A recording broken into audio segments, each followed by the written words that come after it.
We will be talking about the pandemic of influenza that occurred exactly 1 decade ago. In 2009, multiple cases of H1N1 influenza was reported throughout the world, starting with the US, going to Brazil and India and many other countries. H1N1 influenza today is also known as swine flu.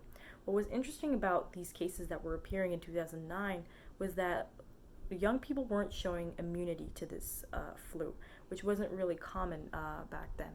From April 12, 2009 to April 10, 2010, the CDC reported an estimate of 60.8 million cases, 274,304 hospitalizations, and 12,469 deaths in the US alone.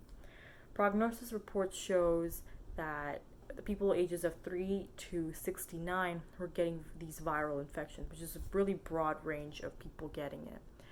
For the most part, 80% of these people who died were 65 and under. This differs from the seasonal influenza epidemic, where 70 to 90% of the deaths happened due to influenza in people that were 65 and older. So the difference that they were seeing during this time period was how the swine flu was affecting now a completely different age group. Epidemiology and clinical reports of Sao Paulo, Brazil stated that this clinical disease took age as a major factor, as clearly shown. And along with Brazil, many other countries did conduct studies to see why this pandemic was spreading across the world. One country in specific was India, which conducted a study, and they did a cross-tabulation, which is right here. So this was the total number of people that had a fever that were in between the ages of 10 and 19 was about 670, and people of 20 to 29 was 1,011. And for coughing, the total for 10 to 19 was 680, and for 20 to 29 was 1,040.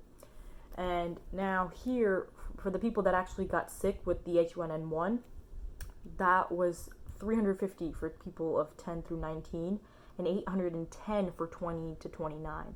Whereas for coughing, for people that were 10 to 19, it was 380 and 890 for 20 to 29. So here, after we just did a calculation, what we did is that we took 350 divided by 670 times 100, which led us to 52%, about 52%. The 380 divided by 680, we got 56%. 810 divided by 1,011, we got 80%. And then 890 divided by 1,040, we got 86%. So this just proves to show that the targeted people who were getting this swine flu was between the ages of 20 and 29. Although it is also high, technically, for 10 to 19, it was mainly, or for the most part, it was targeting ages 20 to 29. And they were showing a lot of signs of coughing as well as fever as well. Along with age being a factor, gender was also a factor as well. More females were contracting this disease than males were. And Brazil's attack rate report shows from ages 5 to 14, it was 43.4%. For ages 15 to 19, it was 15.8%. For 20 to 29, it was 11.8%. For 30 to 59, it was about 4 to 4.6%. And then for 60 plus, it was in the decimal. The etiology of this illness is infected cells that can line your nose, your throat, your lungs. And this flu isn't something that you can catch by eating pork. It just happens. And the natural history of this illness shows that without treatment, the flu can go away from 3 to 7 days. But in severe conditions, if the flu stays after 9 days, hospitalization can occur. So how was H1N1 treated back then? CDC came up with the vaccination in late November of 2009.